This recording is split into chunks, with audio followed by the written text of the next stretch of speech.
Бившиот министер за земјоделие Љупчо Николовски за ВМРО ДПМНЕ Дон Николовски делел незаконски субвенции во стотици илјади евра на фирми блиски до СДСМ, откриваат од ВМРО ДПМНЕ.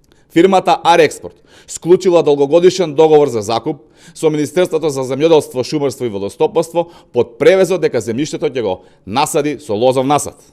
Наместо лозов насад, стотици хектари се користеле за сеење на едногодишни култури, спротивно на договорот за закуп, а уште толку се давале на други лица да ги работат, односно не биле обработувани од фирмата закупец.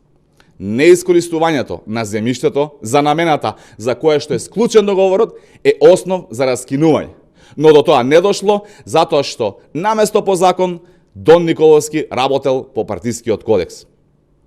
Фирмата на семејството газди на Никоп, заради тоа што Дон Николовски не им го раскинал договорот, иако за тоа бил должен да го направи, инкасирале 485.000 евра за субвенции кои немале право да ги земат.